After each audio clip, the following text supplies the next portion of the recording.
Hello friends, I am Pooja and welcome back you once again on my YouTube channel. आज हम इस video में भारत के संवैधानिक विकास से रिलेटेड कुछ क्वेश्चन आंसर्स को स्टडी करेंगे जो कि कॉम्पिटिटिव एग्जाम्स में फ्रीक्वेंटली पूछे जाते हैं। अगर आप किसी भी एग्जाम की तैयारी करते हैं तो ये क्वेश्चंस आपके लिए काफ़ी हेल्पफुल होंगे। भारत के संवैधानिक विकास की थ्योरी बेस्ड वीडियो मैं पहले ही अपलोड कर चुकी हूँ, उसका लिंक डिस्क्रिप्शन में है। अगर आपने वो वीडियो नहीं देखी है तो प्लेलिस्ट में जाकर देख सकते हैं। तो चलिए वीडियो शुरू करते हैं। फर्स्ट क्वेश्चन है, किस अधिनियम की विशेषता प्रांतीय स्वायत्तता थी? 1909 का भारतीय परिषद अधिनियम, 1919 का भारतीय परिषद अधिनियम, 1935 का भारत शासन अधिनियम या इनमें से कोई नहीं। तो किस अधिनियम की विशेषता प्रांतीय स्वायत्तता थी? 1935 भारत सरकार अधिनियम की जो विशेषता थी वो प्रांतीय स्वायत्तता थी, ताकि प्रांतों को स्वायत्तता या स्वतंत्रता मिले। ये विशेषता किसकी थी? 1935 भारत सरकार अधिनियम की। नेक्स्ट क्वेश्चन है, किस अधिनियम में भारत को ब्रिटिश अधिकृत कहा गया? 1773 का रेगुलेटिंग एक्ट, 1784 का पिट्स इंडिया एक्ट, 1833 का चार्टर अधिनियम, 1858 का भारत सरकार अधिनियम। तो ब्रिटिश अधिकृत भारत को किस अधिनियम के तहत कहा गया?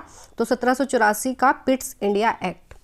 नेक्स्ट क्वेश्चन है, कंपनी के सारे व्यापारिक अधिकार समाप्त कर केवल राजनीतिक कार्य करने थे, यानी कि कंपनी के सारे व्यापारिक अधिकार समाप्त कर दिए गए थे और उसको केवल कौन से कार्य करने थे? राजनीतिक कार्य, यानी कि प्रशासन संभालना था भारत का। किस एक्ट का प्रावधान था? ये किस एक्ट में प्रावधान था? 1773 का रेगुलेटिंग एक्ट, 1784 का पिट्स इंडिया एक्ट, 1833 का चार्टर अधिनियम, 1861 का भारत सरकार अधिनियम। तो 1833 के चार्टर अधिनियम में ये प्रावधान था कि कंपनी के सारे व्यापारिक अधिकार समाप्त कर दिए जाएंगे और उसको सिर्फ राजनीतिक कार्य करने होंगे। राइट। नेक्स्ट क्वेश्चन है, किस अधिनियम के द्वारा कंपनी का चीन तथा पूर्वी देशों के साथ चाय के व्यापार का एक अधिकार 20 वर्षों के लिए बढ़ा दिया गया था? तो 1858 का चार्टर अधिनियम, 1813 का चार्टर अधिनियम, 1833 का चार्टर अधिनियम या 1861 का भारत सरकार अधिनियम। तो ये किस में प्रावधान था? ये था 1813 के चार्टर अधिनियम में। राइट, कि कंपनी का चीन तथा पूर्वी देशों के साथ चाय के व्यापार का एक अधिकार 20 वर्षों के लिए बढ़ा दिया गया था। 1813 के चार्टर अधिनियम में ये प्रावधान था। नेक्स्ट क्वेश्चन है, किस अधिनियम ने भारतीयों को अपने देश के प्रशासन में कुछ हिस्सा लेना संभव बनाया? 1853 का चार्टर अधिनियम, 1813 का चार्टर अधिनियम, 1919 का भारत परिषद अधिनियम, 1861 का भारत सरकार अधिनियम। तो ये प्रावधान किस में था? 1853 के चार्टर अधिनियम में था, याद रखेंगे। नेक्स्ट क्वेश्चन है, 1935 के अधिनियम द्वारा स्थापित संघ में अवशिष्ट शक्तियाँ किसको प्रदान की गई? 1935 का जो अधिनियम आया था उसमें स्थापित जो अवशिष्ट शक्तियाँ थी वो किसको दी गई थी? संघीय विधानपालिका को, प्रांतीय विधानपालिका को, प्रांतीय गवर्नर को या फिर गवर्नर जनरल को। तो अवशिष्ट शक्तियाँ दी गई थी गवर्नर जनरल को। नेक्स्ट क्वेश्चन है, भारत के संविधान में केंद्र और राज्यों के बीच किया गया शक्तियों का विभाजन इनमें से किसमें उल्लेखित योजना पर आधारित है? मार्ले मिंटो सुधार 1909, मॉन्टेग्यू चेम्सफोर्ड अधिनियम 1919, भारत शासन अधिनियम 1935 या भारतीय स्वतंत्रता अधिनियम 1947। तो शक्तियों का जो विभाजन है ये किस अधिनियम में किया गया था?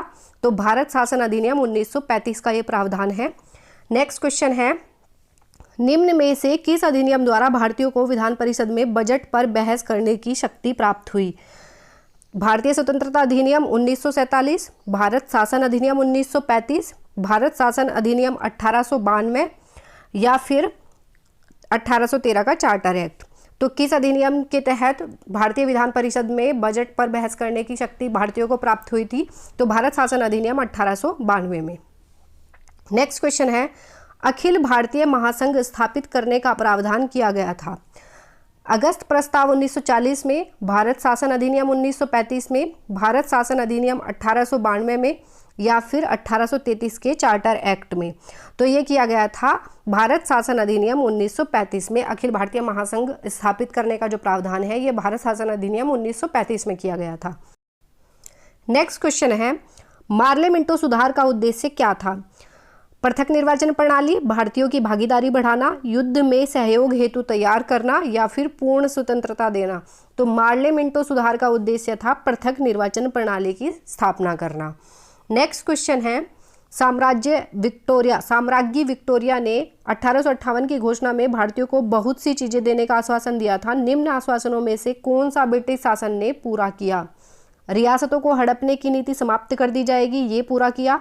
या फिर देसी रजवाड़ों की यथास्थिति बनाई रखी जाएगी, ये पूरा किया। या फिर भारतीय व यूरोपियन सभी प्रजा को समान व्यवहार मिलेगा। भारतीयों के सामाजिक व धार्मिक विश्वासों में कोई हस्तक्षेप नहीं होगा। तो इनमें से क्या पूरा किया? देसी रजवाड़ों की यथास्थिति बनाई रखी जाएगी, सिर्फ ये पूरा हुआ। नेक्स्ट क्वेश्चन है, निम्नलिखित में से कौन सा एक भारत शासन अधिनियम 1935 में स्वीकार किया हुआ महत्वपूर्ण और स्थायी अवयव नहीं है? भारत शासन अधिनियम जो 1935 में आया था उसका कौन सा महत्वपूर्ण और स्थायी अवयव नहीं है? तो है विधानमंडल के लिए निर्वाचित एवं जवाबदेह प्रतिनिधि, देश के लिए लिखित संविधान, एक संघ की योजना पर विचार, या फिर विधानमंडल के लिए सरकारी सदस्यों का संवाचित किया जाना। तो देश के लिए लिखित संविधान ये नहीं था इसका स्थायी और महत्वपूर्ण अवयव, बाकी सब थे। नेक्स्ट क्वेश्चन है, 1935 का भारत सरकार अधिनियम क्यों महत्वपूर्ण है? इसके द्वारा भारत को स्वतंत्रता मिली, या फिर भारत के संविधान का महत्वपूर्ण स्रोत है, इसमें भारत विभाजन उल्लिखित है, इसके द्वारा रियासतें समाप्त हुई। तो सबको पता है 1935 का जो भारत सरकार अधिनियम है ये भारत के संविधान का महत्वपूर्ण स्रोत है, क्योंकि बहुत सारी चीज़ें काफ़ी जो चीज़ें हैं भारत के संविधान में वो 1935 के भारत सरकार अधिनियम से ली गई है। नेक्स्ट क्वेश्चन है, महारानी विक्टोरिया को भारत की साम्राज्ञी नियुक्त किया गया 1872 में, 1773 में, 1875 में, या फिर 1858 में? तो महारानी विक्टोरिया को भारत की साम्राज्ञी नियुक्त किया गया 1858 में। नेक्स्ट क्वेश्चन देख लेते हैं। नेक्स्ट क्वेश्चन है, भारत के गवर्नर जनरल को किस एक्ट के तहत अपनी समिति के निर्णय को अस्वीकार करने का अधिकार मिला? यानी कि समिति के निर्णय को, किसी भी निर्णय को वो अस्वीकार कर सकता था। 1784 का पिट्स इंडिया एक्ट, या फिर 1773 का रेगुलेटिंग एक्ट, या फिर 1786 का अमेंडमेंट एक्ट, या 1813 का चार्टर एक्ट? तो 1786 के अमेंडमेंट एक्ट में ये प्रावधान था कि गवर्नर जनरल अपनी समिति के निर्णय को अस्वीकार कर सकता था। नेक्स्ट क्वेश्चन है, रेगुलेटिंग एक्ट पास किया गया 1784 में, 1773 में, 1786 में, या फिर 1813 में? तो ये हम सभी जानते हैं कि रेगुलेटिंग एक्ट कब पास हुआ? 1773 में। नेक्स्ट क्वेश्चन है, निम्नलिखित में से किस अधिनियम के तहत भारत के गवर्नर जनरल को अध्यादेश जारी करने की शक्ति प्राप्त हुई? चार्टर एक्ट 1833, भारतीय परिषद अधिनियम 1861, या फिर भारतीय परिषद अधिनियम 1892, भारतीय परिषद अधिनियम 1909? तो भारतीय परिषद अधिनियम 1861 में भारत के गवर्नर जनरल को अध्यादेश जारी करने की शक्ति प्राप्त हुई, जो कि अभी भी राष्ट्रपति के पास होती है अध्यादेश जारी करने की, और कौन से आर्टिकल में? 123 में। नेक्स्ट क्वेश्चन है, किस अधिनियम द्वारा कंपनी के व्यापारिक अधिकार अंशतः व पूर्णतः समाप्त कर दिए गए?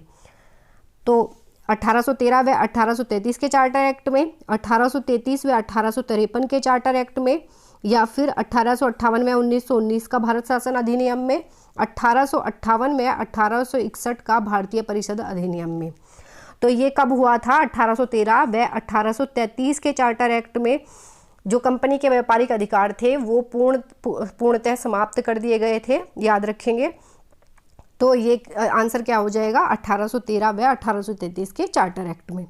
नेक्स्ट क्वेश्चन है, किस वर्ष रेगुलेटिंग एक्ट 1773 के तहत कोलकाता में सर्वोच्च न्यायालय की स्थापना हुई? 1784 में, 1775 में, 1774 में, या फिर 1773 में? देखिए ये पूछ रहा है किस वर्ष रेगुलेटिंग एक्ट 1773 के तहत कोलकाता में सर्वोच्च न्यायालय की स्थापना हुई। जो रेगुलेटिंग एक्ट है ये पास हुआ था 1773 में, लेकिन जो कोलकाता में सर्वोच्च न्यायालय है उसकी स्थापना हुई थी 1774 में, उससे अगले साल। राइट। नेक्स्ट क्वेश्चन देख लेते हैं। नेक्स्ट क्वेश्चन है, सरकारी सेवाओं में कंपनी के महत्वपूर्ण पदों को प्रतियोगी परीक्षाओं के माध्यम से भरने की प्रक्रिया किस अधिनियम के तहत शुरू हुई?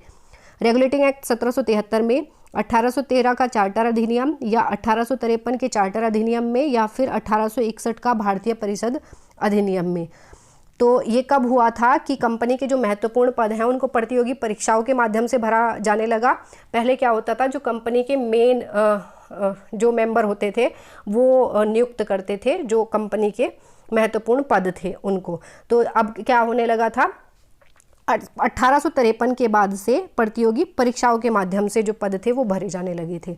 नेक्स्ट क्वेश्चन है, किसकी अध्यक्षता में प्रथम विधि आयोग का गठन किया गया? किसकी अध्यक्षता में प्रथम विधि आयोग का गठन किया गया? Warren Hastings, Lord Cornwallis, Lord Minto या फिर लॉर्ड मैकाले? तो प्रथम विधि आयोग का गठन किया गया था लॉर्ड मैकाले की अध्यक्षता में। नेक्स्ट क्वेश्चन है, महिलाओं को वोट देने का अधिकार सर्वप्रथम किस अधिनियम के तहत दिया गया? 1833 का चार्टर एक्ट, 1813 का चार्टर एक्ट या फिर 1919 का भारत शासन अधिनियम या फिर 1909 का भारत परिषद अधिनियम? तो किसके तहत महिलाओं को पहली बार वोट का अधिकार मिला? तो ये था 1919 का भारत शासन अधिनियम। याद रखेंगे, काफ़ी इंपॉर्टेंट है और कई बार एग्जाम में पूछा भी जा चुका है।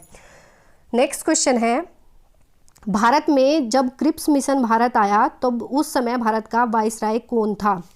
Lord Curzon, Lord Mountbatten, Lord Macaulay या फिर लॉर्ड लिनलिथगो?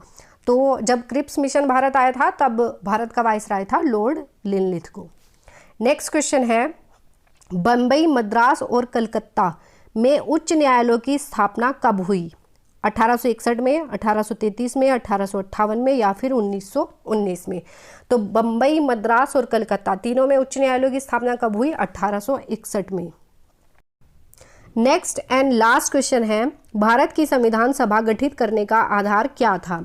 भारतीय राष्ट्रीय कांग्रेस का प्रस्ताव, कैबिनेट मिशन प्लान 1946, भारतीय स्वतंत्रता अधिनियम 1947, राज्य विधानमंडलों के प्रस्ताव? तो संविधान सभा गठित करने का आधार था कैबिनेट मिशन प्लान 1946। राइट, याद रखेंगे, जो संविधान सभा गठित करने का आधार था वो था कैबिनेट मिशन प्लान, जो कि 1946 में आया था। सो फ्रेंड्स, ये हमारे 25 क्वेश्चंस कंप्लीट होते हैं। अब आप मुझे कमेंट सेक्शन में बताइए कि स्वतंत्र भारत के पहले गवर्नर कौन थे? मुझे आपके आंसर्स का इंतज़ार रहेगा और आप मुझे मेरी वीडियो से रिलेटेड सुझाव चैट बॉक्स में दे सकते हैं। और अगर आपको ये वीडियो अच्छी लगी है तो वीडियो को लाइक करें, चैनल को सब्सक्राइब करें और बेल आइकन को ज़रूर प्रेस करें ताकि नई वीडियो की अपडेट आपको टाइम टू टाइम मिलती रहे। Thank you.